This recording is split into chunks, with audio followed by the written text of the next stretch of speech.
한 주 동안 잘 지내셨어요? 요즘에 독감이 아주 유행입니다. 그죠? 혹시 독감과 싸워서 승리하신 분들 여기 좀 계신가요? 저는 싸우긴 했는데 많이 얻어맞고 힘들었었는데 또 살아서 왔습니다. 이제 곧 또 설 명절도 다가오는데 여러분 우리 모든 성도분들 건강하시고 하나님의 은혜 가운데 평안하시기를 축복합니다.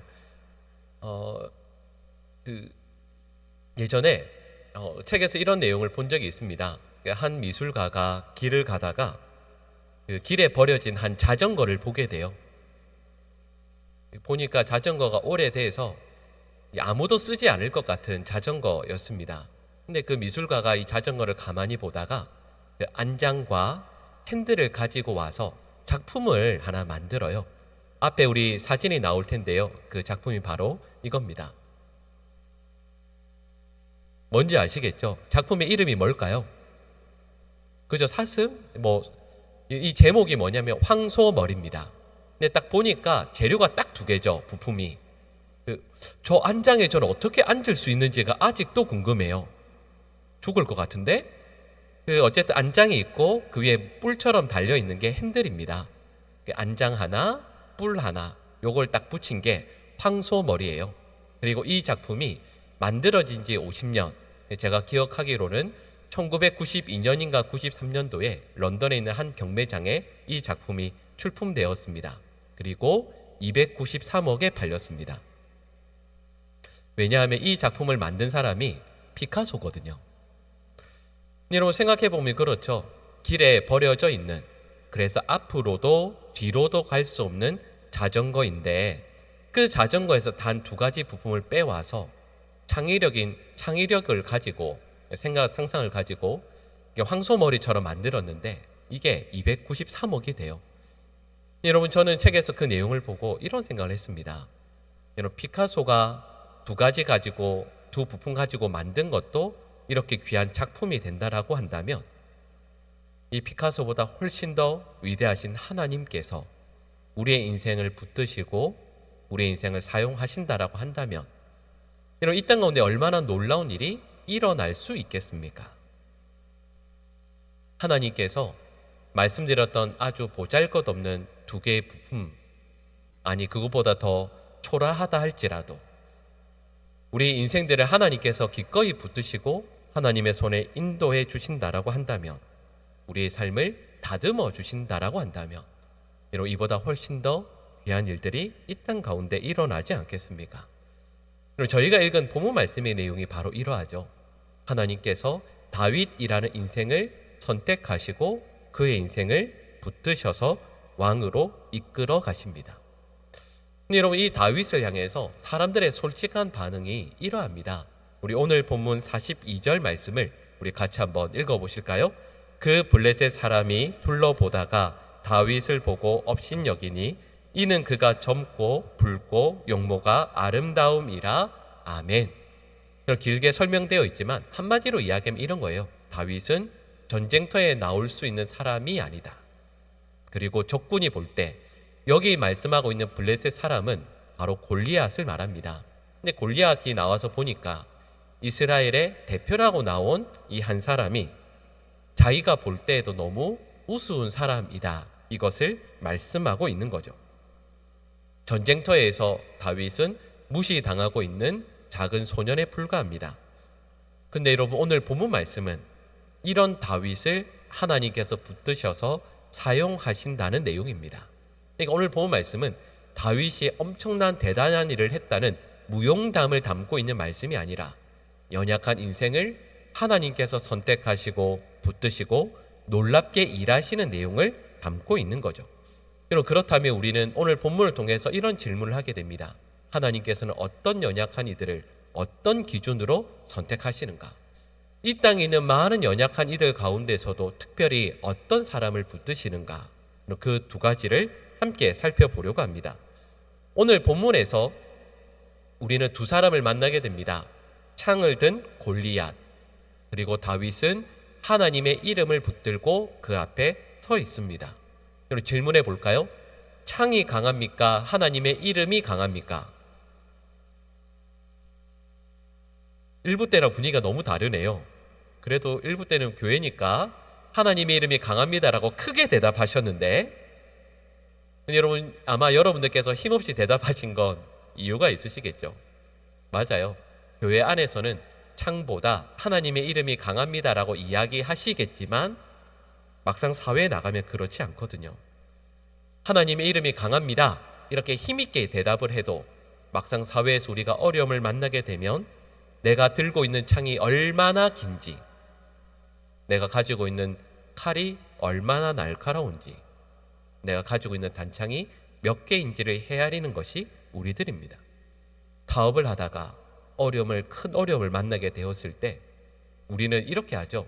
통장에 잔고가 얼마 있는지, 나에게 도움을 줄 수 있는 사람은 과연 몇 명이나 있는지, 이런 것에 우리의 첫 번째 관심을 가지게 됩니다. 세상이 그렇거든요. 저희가 살아가는 세상이 남들보다 더 긴 창을 가져야, 또 내가 가진 칼이 남들이 가진 칼보다 더 날카로워야, 남들보다 더 많은 개수의 단창을 가져야 승리할 수 있고 성공할 수 있는 세상임을 우리는 이미 많이 경험해 왔고 또 그래서 잘 알고 있습니다. 그런데 오늘 본 말씀은 저에게 이렇게 말씀하는 거예요. 그러나 하나님의 백성이 승리하기 위해서는 더 긴 창, 더 날카로운 칼, 더 많은 단창을 준비하고 가질 것이 아니라 하나님의 이름을 붙드는 사람이어야 한다라고 말씀하고 있는 겁니다. 오늘 본 말씀의 내용을 보면 이렇게 나오죠. 이스라엘 백성들이 골리앗이 나와서 이스라엘 백성들을, 그리고 하나님의 이름을 40일 동안 모욕합니다. 골리앗이 서서 너희들이 믿는 하나님이 도대체 누구냐? 너희들은 왜 이렇게 초라하게 숨어 있느냐? 나와서 나랑 1대1로 싸워보자.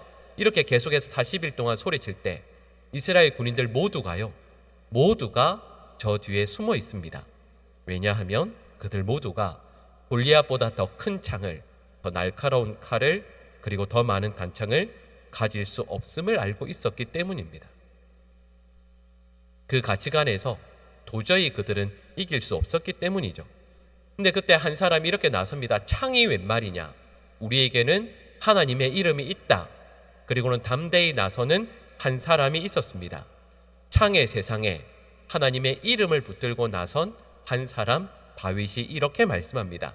우리 오늘 본문 45절 말씀을 같이 한번 읽어보실까요?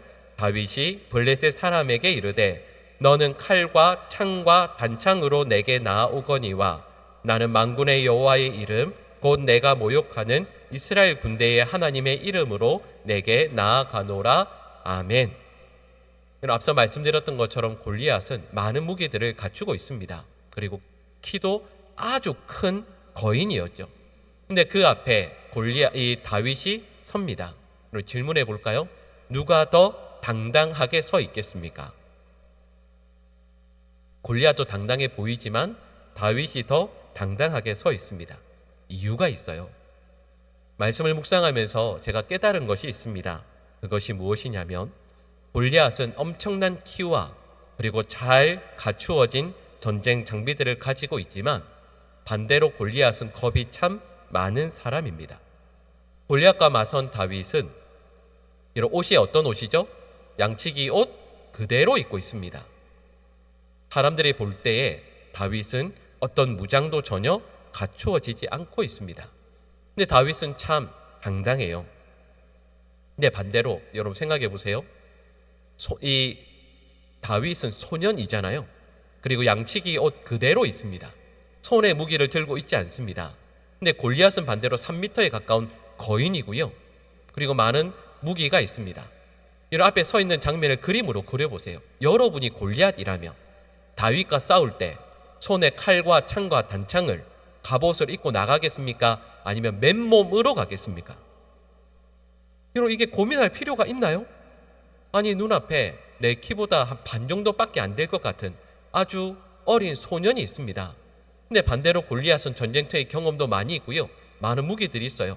저라면 그 다윗과 싸울 때 갑옷 벗고 무기 내려놓고 맨손으로 나가서 충분히 싸울 수 있지 않을까요? 아니 그런 자신감이 없이 무슨 장수라고 할 수 있겠습니까? 그런데 골리앗은 그 모든 것들을 갖추어 나갑니다. 칼, 창, 단창들을 가지고 나갑니다. 근데 이뿐만 아니죠. 오늘 본문은 아니지만 사무엘상 17장 5절에서 7절 말씀을 우리 같이 한번 읽어 보실까요? 사무엘상 17장 5절에서 7절 말씀을 우리 같이 읽겠습니다. 머리에는 놋투구를 썼고 몸에는 비늘 갑옷을 입었으니 그 갑옷의 무게가 놋 5,000세겔이며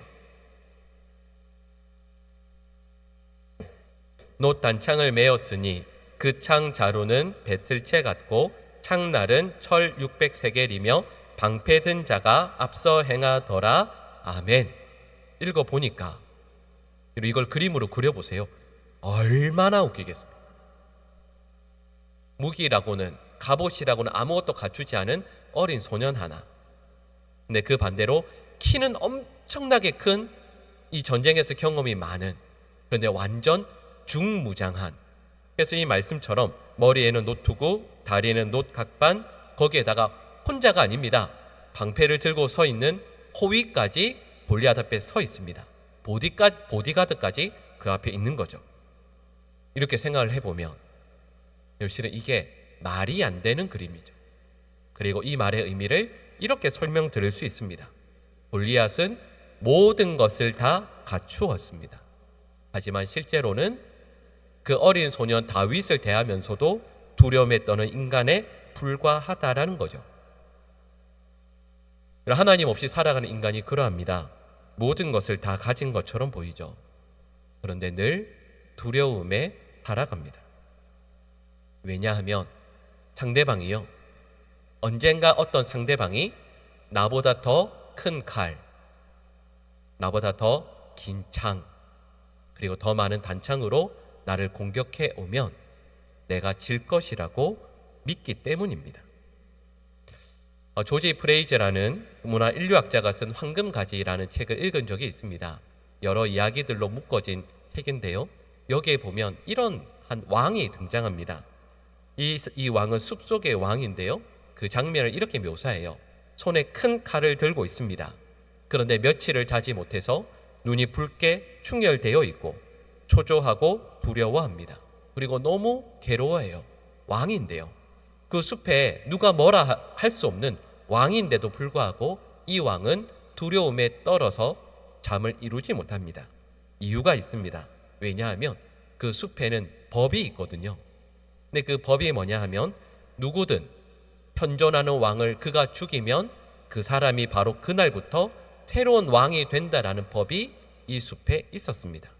그러니까 이 왕은 내가 지금 왕이 되었지만 누가 언제 와서 자신을 죽일지 모르니까요. 날마다 두려움과 불안 가운데, 걱정 가운데 살아가야만 합니다. 그리고 이 장면이 바로 이 세상 현대인의 모습을 그대로 보여주는 것이죠. 그리고 세상이 그렇습니다. 우리나라에서 예를 들면 1위 하는 기업을 일군 회장이요, 마음에 평안이 있을까요? 그렇지 않을 겁니다.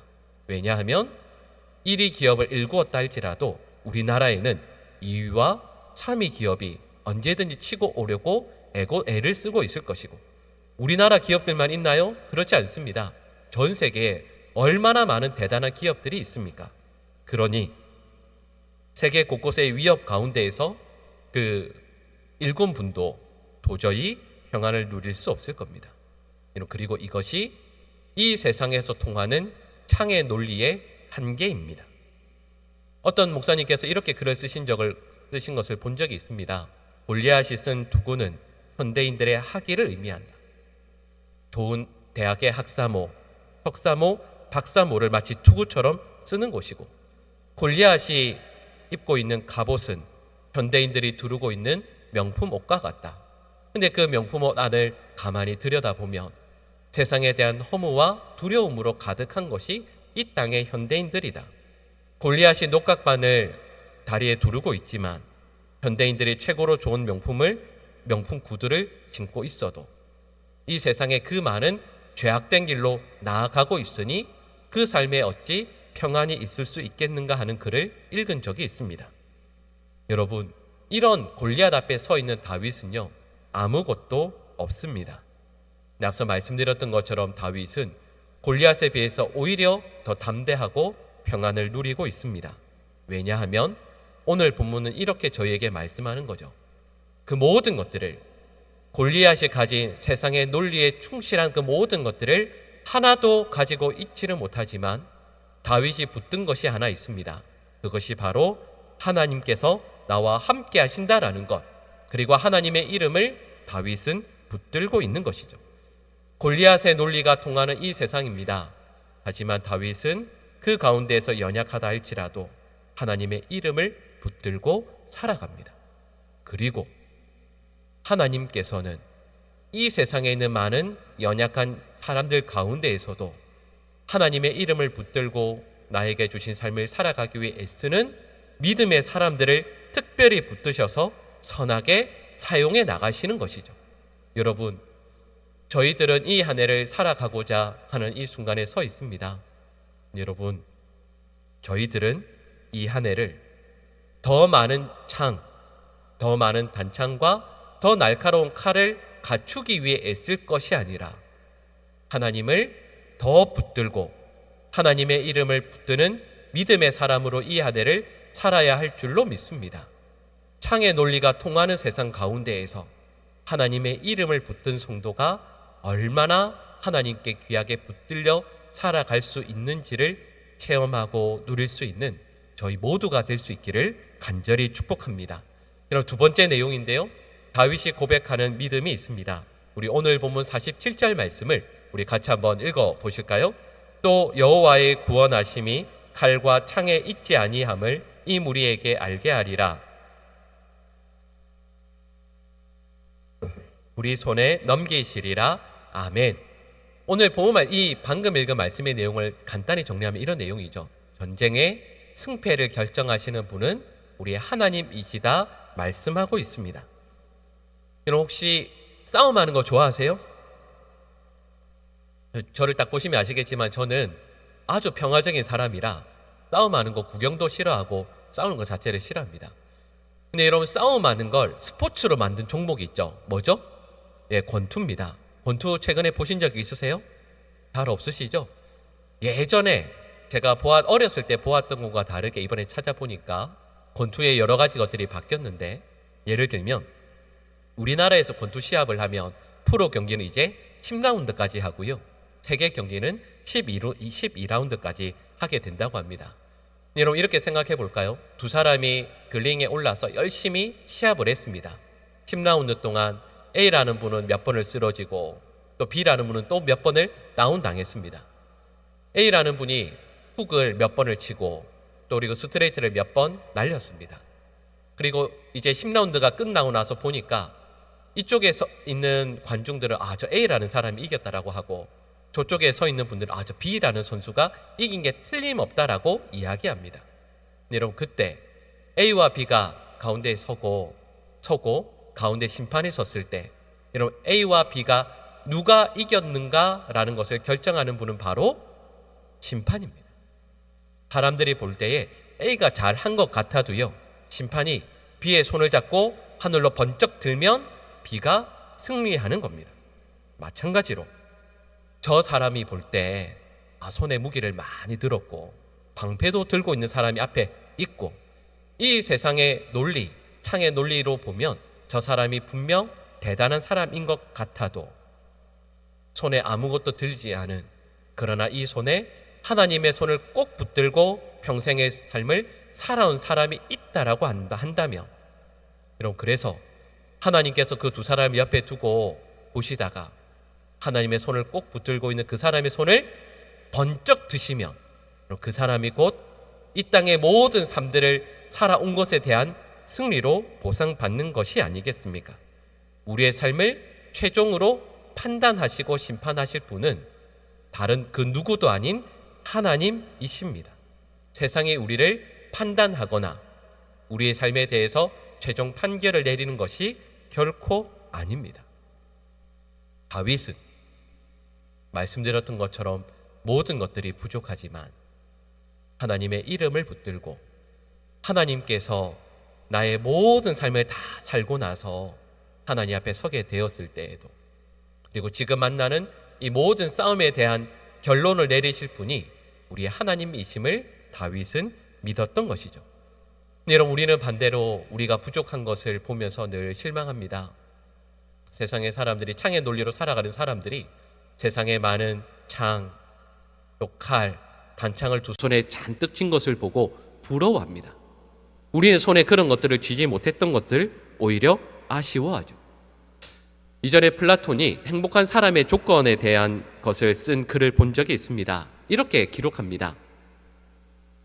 행복한 사람의 조건이 뭐냐 하면 먹고 입고 살기에 조금 부족한 듯한 재산, 모든 사람이 칭찬하기에는 약간 부족한 용모, 절반 정도밖에 인정받지 못하는 명예, 한 사람에게는 이기고 두 사람에게는 질 정도의 체력, 연설을 듣는 사람의 절반 정도만 박수를 보내는 말솜씨. 이게 행복한 사람이 가지는 조건이라는 거죠. 이렇게 생각해보면 이게 말이 안 되는 것 같습니다. 근데 하나씩 따져보면 실은 이 말씀이 참 맞는 말씀이죠. 먹고 살기에 조금 부족하면, 먹고 살기에 부족함이 어떨까요?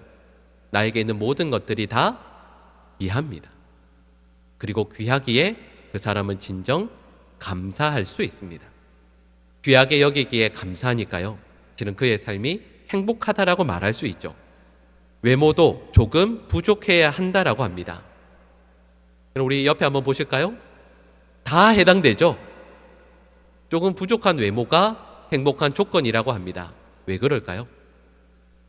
여러분, 예를 들면 장동건 같은 분은 사람들이 나를 사랑해 줄 때 감사할 필요가 없어요. 당연한 거니까요. 근데 여러분, 저는 거울 볼 때마다 늘 감사하곤 합니다.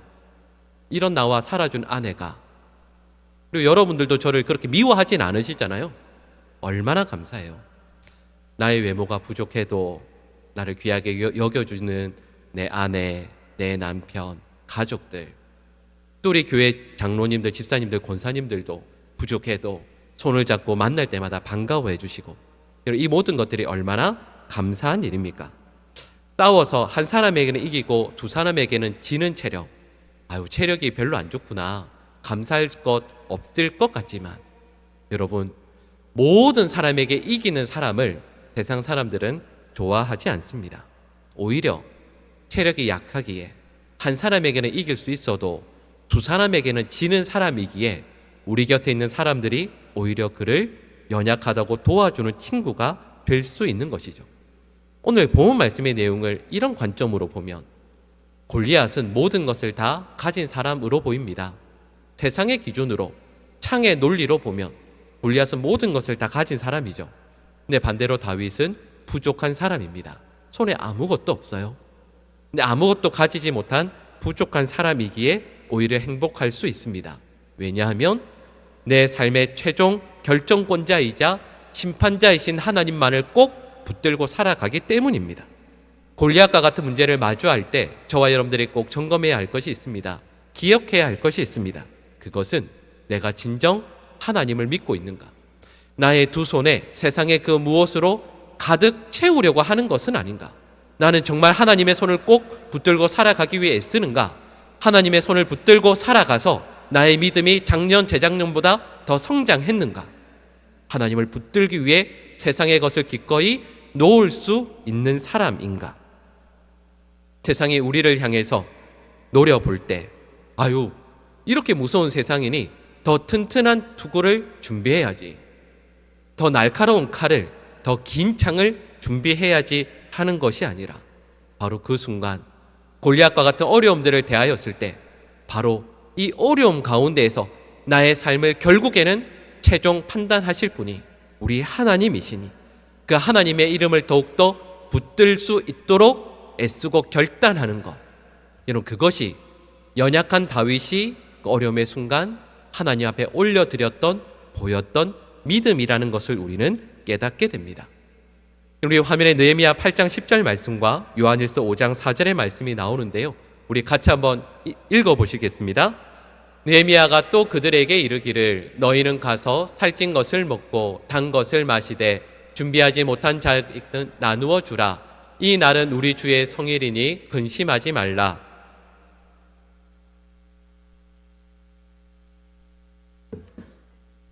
난 자마다 세상을 이기느니라. 세상을 이기는 승리는 이것이니 우리의 믿음이니라. 아멘.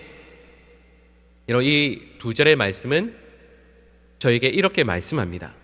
우리의 힘은 세상 사람들이 갖추고자 애쓰는 창에 있는 것이 아니라 하나님을 기뻐하는 믿음에 있다라고 선포합니다. 여러분, 이 한 해를 살아가면서 저희가 열심히 준비하고 열심히 갖추고 그래서 우리의 품에 두둑하게 넣어두어야 할 것이 과연 무엇이겠습니까? 세상 사람들이 이야기하는 세상의 논리대로 따르는 그 창의 논리에 따라 더 길고 날카로운 창, 많은 수의 단창, 그 누구라도 겁에 질리게 할 수 있는 그 칼이 아니라 우리 하나님을 믿는 믿음, 그리고 하나님께서 우리의 삶을 최종 판단하실 분이시니 그 하나님 앞에서 잘했다, 수고했다, 착하고 귀한 나의 종아, 내 자녀야 라는 이 말씀을 들을 수 있도록 저희에게 주신 하루하루를 믿음으로 살아가는 것 아니겠습니까? 오늘 저희가 지난주에 말씀을 나누었던 것처럼 에녹은 좋지 않은 환경 가운데에서도 하나님과 동행하는 사람이었습니다. 그 하나님께 기쁨이 되는 동행자였죠. 오늘 저희가 이 한 해를 하나님과 동행하는 믿음으로 살아야 할 것이고, 이 말씀처럼 우리 삶의 골리앗으로 상징되는 고난과 역경, 문제들을 만났을 때 내 품 안에 있는 칼과 창과 단창을 헤아리는 것이 아니라 나는 정말 믿음의 사람인가? 정말 하나님을 믿는 사람인가? 하나님을 믿는 사람답게 하나님을 의지하여 이 어려움 앞에 설 수 있는가? 하나님께서 나와 함께 하심을, 하나님께서 내 삶을 평가하실 것이기에 칭찬받는 성도로 살아가고자 지금도 애쓰고 있는가? 여러분, 이런 고민, 이런 질문 가운데 믿음으로 우리의 삶을 살아갈 수 있는 우리 모든 하나님의 백성들 될 수 있기를 간절히 축복합니다. 기도하겠습니다. 사랑의 하나님, 저희 삶에서 어려움들을, 문제들을 만났을 때 세상 사람들과 똑같이 창의 논리로 나에게 있는 창을 먼저 챙기고 그 창을 준비하는 그런 인생이 아니라 그 창을 잠시 내려놓고 하나님의 이름을 먼저 붙들고 저희의 삶을 마지막 그 순간 판단하실, 심판하실, 또 상 주실 하나님을 믿고 바로 이 순간 믿음으로 어떤 문제라도 대할 수 있는, 그리고 믿음으로 승리할 수 있는 모든 하나님의 백성들 되게 하여 주시옵소서. 이 모든 간구를 예수님의 이름으로 기도합니다. 아멘.